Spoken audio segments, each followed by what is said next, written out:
Magandang araw po sa inyo. Welcome po sa isa na namang episode ng online series ni Inang Pamantasan kung saan ang pagkatuto ay walang hangganan.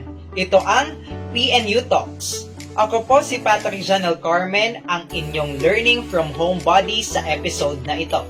Ngayong araw, we will be discussing our topic which is the Multiverse of Teaching, Enhancing Teaching and Learning Experience through Multimedia. I-comment ang inyong mga katanungan o kung kayo ay may mga kuro-kuro tungkol sa ating episode ngayong araw. And of course, huwag kalimutang i-like at i-share ang episode natin. Before we start, allow me to humbly introduce myself to you, our dear viewers. Like what I said, my name is Carmen. I'm a licensed professional teacher. I graduated Philippine Normal University, Manila, year 2019. So I'm from batch 2019. Currently, I work as a senior high school teacher at DepEd Valenzuela, and I'm a module writer and live streaming teacher at Valenzuela City Live Streaming School. And currently, I'm the president of the VPTNHS Alumni Association and a nursing student at Our Lady of Fatima University and a MAED candidate at National Teachers College, and I'm also a Human Resource Training and Development Committee member at my school, Vicente P. Trinidad National High School. Okay? And with that, I think we can start with our main purpose for this session, which is to talk about things related to learning. Almost all of us teachers has a set of essential questions, including how to make the teaching and learning process engaging, efficient, and long-lasting. And of course, alam natin yan, that is our target as a teacher. And the right choice and implementation of crucial elements like teaching methods, strategies, and techniques, coupled with the usage of various teaching and learning materials that serve as to what we call media, provide the answer to this question. To put it in another way, it is addressed through educational technology. Education and its practices have undergone noticeable modification as a result of the changing times and environment. And of course, especially right now, malimit na maririnig natin, there are a lot of changes that have occurred brought by the pandemic crisis. We have shifted from traditional teaching to a new normal in education.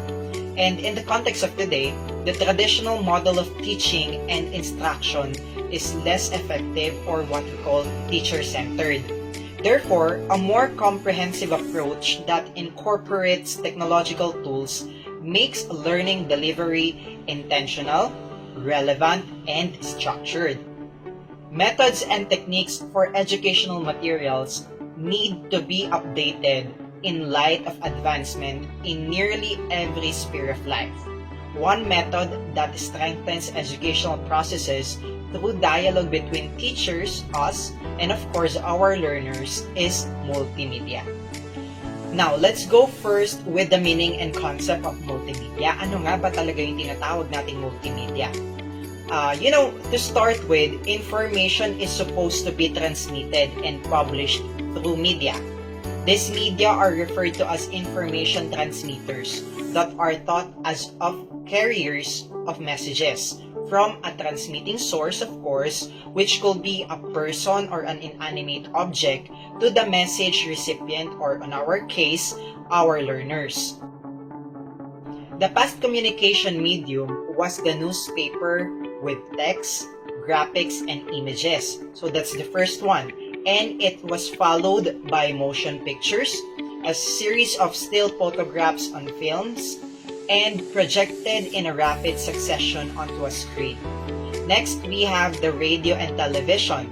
Now, this is an effective means for mass communication. The next one, we have computers and other cutting-edge technological instruments that of course revolutionized and continued to change the world of communication. Whether it be through conventional media or contemporary communication technology, all education is mediated by various media. Okay, lahat yan. Be it the old way we teach our students or the modern way we have it. Okay? A teacher, for example, mediates information or us. We mediate instruction through our voice, our body language, and our hands on the board, okay? Or yung mga board work na tinatawag natin. And in other words, that is what we call the chalk and talk, okay?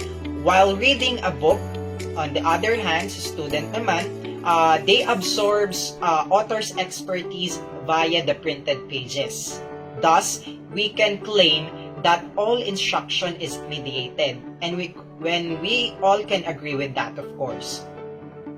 Okay, now, it is obvious, no, that using media effectively requires a number of additional teaching tools. Okay, baka yung sabihin naman ng iba, ang interpretation nila when it comes to multimedia, ang daming kailangan ihanda, ang daming kailangan preparation, and ang daming kailangan na methods. Okay, but the different types of this media that includes the audio, video, motion pictures, television, real objects and people, models and simulations, programs and computer-assisted instruction is what is in demand right now.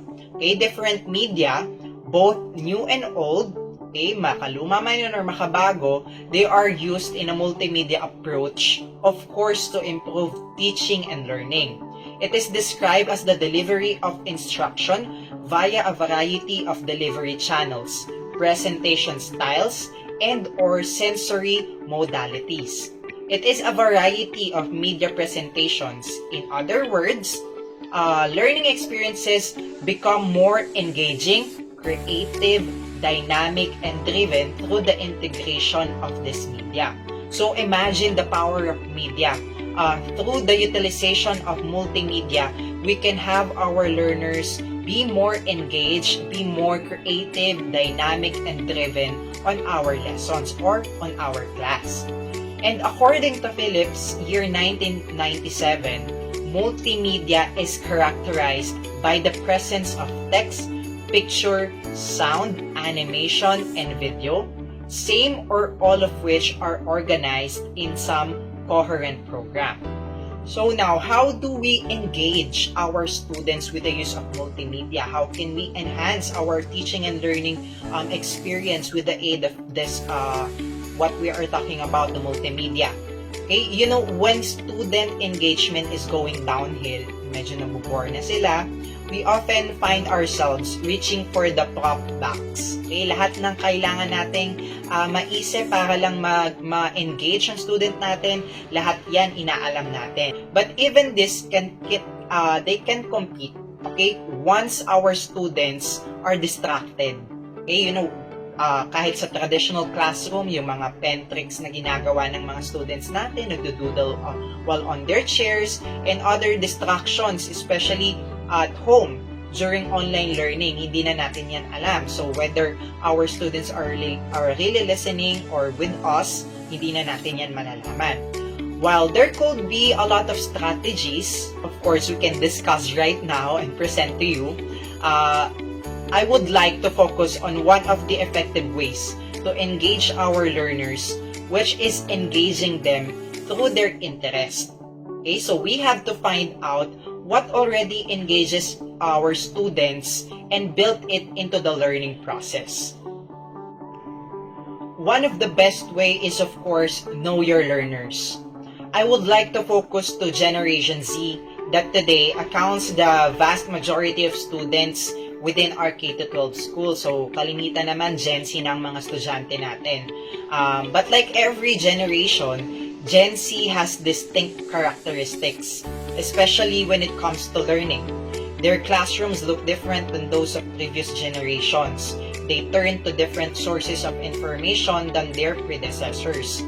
And mostly, Gen Z, mga estudyante natin na Gen Z, they consume that information and use it in ways that millennials and Gen X never dreamed of. So it is really far different with how they learn and how they do their learning. Okay, so we have to talk about that. Okay, so Gen Zs are digital natives. Okay, Gen Z is the first generation to grow up with internet access.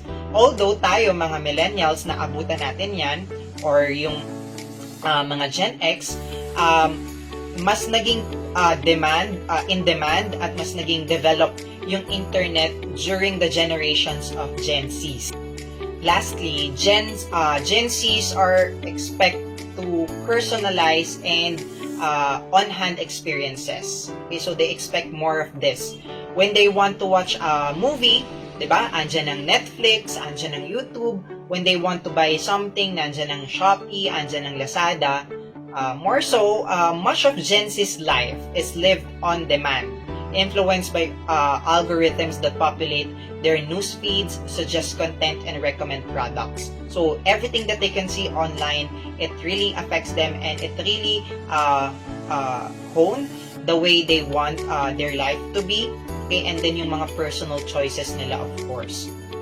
And the next question now is, how do they learn? Okay, so we know now the characteristics of our students, which is the focus of our session right now are the Gen Zs. So we know how they do their living. Okay, aware na tayo dyan. But the next thing is, how do they learn? How do they come up with their styles of learning? Okay, so I would like to focus again on top modality, which is learning via video. Okay, so close that textbook. Okay, hindi na yan gusto ng mga bata ngayon, yung mga books. Because today's students are overwhelmingly turning to video platforms like YouTube for learning. Okay, yung tinatawag nilang YouTube University. Okay, not only those Gen Z spend a significant amount of time on YouTube each day, upwards of 3 or more hours to be exact, but 59% says it's their preferred learning method. Okay, so that's according to chalk.com. Okay, so in fact, video is already a prominent in teaching Gen Z. Okay, with 55% reporting that YouTube has contributed to their education, learning, or personal development over a 12-month period. Especially nung pandemic season, yung talagang malala ang mga lockdowns. Okay, so they really turned on to usage of video platforms like YouTube. That is why the use of multimedia now plays an effective way for our students to learn. This time, I will be showing you how I utilized media to overthrow the dullness of a regular online class and video-mediated class. I have assumed, as you can see, different characters for my live streaming classes. That's why I also call it as Multiverse of teaching. Okay, kasi ang dami mong naging character. Okay, and I have observed from the regular online classes we had, specifically on RCT, students, despite being provided with the video materials, which is the live streaming classes, they still get bored, and most of them attend simply for compliance sake. Okay, manonood ng live stream ng video material posted on our CT kasi it is uploaded and streamed via Facebook. Okay, so mag-a-attendance sila doon on the comment thread, and that's how they do their classes. And I noticed that most of them, they just attend the live streaming classes for compliance sake. Kapag nakapag-leave na ng comment ng attendance, they will leave the room. Okay, or they will leave the live streaming. Okay, so what I did is, I went on their interest. Okay, so students love trending stuff. And lahat ng mga trending things they can see online, yan ang gustong-gusto nila because they can relate with it. So now, I will be sharing with you how to create your multiverse. Okay, so let's start. We have the first one. Okay, know the theme of your lesson. Of course, apart from identifying lesson goals and objectives, okay, you must find the theme applicable on the lesson you will deliver. Okay, so from this, once you identify ano ang tema, okay, you can think of the character you may portray. Okay, so next one, you have to check the appropriateness. Okay, be mindful of your portrayal. Do not go overboard and avoid being too much. Okay, ask yourself, will I still look good yet at the same time not so distracting to my learners? Okay, so you have to ask yourself that question. Okay, so the third one, to create your multiverse, of course, you have to know your resources. Okay? Have a list of necessary things you need to prepare. If it'll take much of your time and there are only limited resources, better keep your class simple yet meaningful. But of course, do not forget to be creative. Okay? So that's the fourth one. Okay, you know, we PNU ones, okay, we are honed to be this way. Okay, I know you will agree to that. Okay, always be imaginative and innovative when creating portrayals or PEG for your video lessons. Okay, so yung PEG na tinatawag natin, ayan yung ikaw ba ay magiging vlogger type, ikaw ba ay magiging kagaya ng mga na-present ko kaninang mga portrayals ko on my live stream. So, ganyan yung mga PEG. Okay?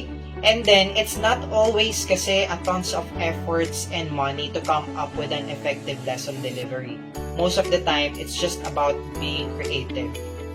Okay, we have the fifth one, get trendy. Okay, while we know trends are fleeting, okay, it is what our learners were highly attracted to kasi. Yan talaga ang gusto nila kung ano ang trending. Okay? And then, you have to ignite the interest of your learner. Yan ang goal natin. And when you become trendy, yung in ka sa kanila, you ignite their interest on your class or video materials. Okay, you can have that by getting on what's new and trendy. For example, there are a lot of in-demand music right now, so you can use that for your dance class. Okay, there are a lot of popular shows like movies on the Netflix, online, sa mga YouTube. Okay, you can use these characters for your role playing. For example, sa mga araling panlipunan classes. Okay, and then we also have relevant personalities that you can impersonate. For example, yung mga vloggers, okay, and the likes. Okay, and then yung mga learners natin are really hooked with this kind of trends. Okay, and then last one, okay, to create your multiverse, of course, you have to explore software and application. Okay, this will serve as your magic tool to actualize your creative plans. Okay, ask for IT or do your research. Okay, there are a lot of tools easily available and free to access on websites online. At this point, share ko naman sa inyo ay yung mga software na ginagamit ko and you can also use, of course, to come up with your materials. Okay, the first one, we have the OBS Studio. So, I know for sure some of you, mga viewers natin, some of you are familiar with OBS Studio. But for those who are not familiar with this, OBS Studio is a free and open source software for video recording and live streaming. I use this most of the time to record my PowerPoint presentation before I use it as a background for my green screen. So, ito muna yung unang software na ginagamit ko. I record myself and then nakaseparate yung video. And then for the OBS Studio, I will be recording the screen via OBS Studio. I will be recording the screen of my PowerPoint and then yun yung gagamitin kong background just like what you were seeing right now. Okay, so this is background, the PowerPoint is pre-recorded via OBS Studio. Before I go into the next software, the Multimedia Video Editor. Okay, so ito yung mga katulad niya ay mga Camtasia, okay, yung mga KineMaster, KineMaster, yan. Ito yung mga katulad niya. But I go with the Multimedia Video Editor. Okay, so this is used to edit and convert videos, create 3D effects, stabilize shaky footage, especially if wala kang ginagamit na high-end tools. For example, phone lang yung gamit mo for recording. Okay, you can use this software to stabilize your video. And you can also track your audios, okay, on your video, and a whole lot of tools that you can use for editing. Okay, this program allows you to edit your videos. Okay, create special effects and add music. So, lahat ng recorded videos ko from OBS, from my my camera, okay, ito na yung ginagamit kong software to process all of my inputs. Okay? And then, yung dalawa na to is just a few examples of the software that you can use. Okay? These are just my go-to. Okay? And then, at this point, okay, I will be presenting to you the clips from my previous work so that you can visualize the things I've been sharing with you a while ago.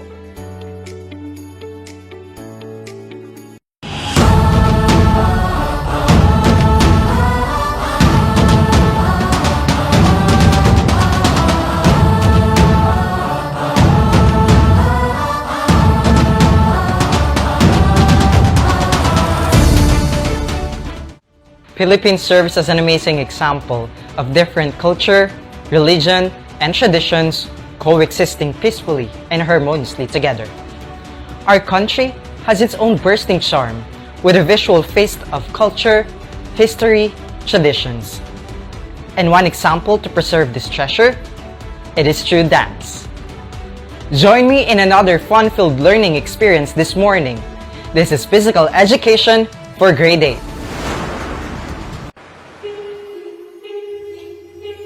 Oh, hello there, my grade 10 learners. What I have here is an invitation card. Doesn't it look familiar? I wonder where this will take us. I'm teacher Patrick Janel Carmen, your live streaming teacher. Are you ready? Come on, let's press the green light and join me in another fun-filled learning experience here in Valenzuela Live. Before we begin, here are some gentle reminders that you need to follow during the live streaming class.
Okay, so I hope medyo na-entertain naman kayo on viewing a few of my works, and I hope you were somehow, okay, inspired, should I call it that way, to produce your own video materials. Okay, so that's the power of multimedia.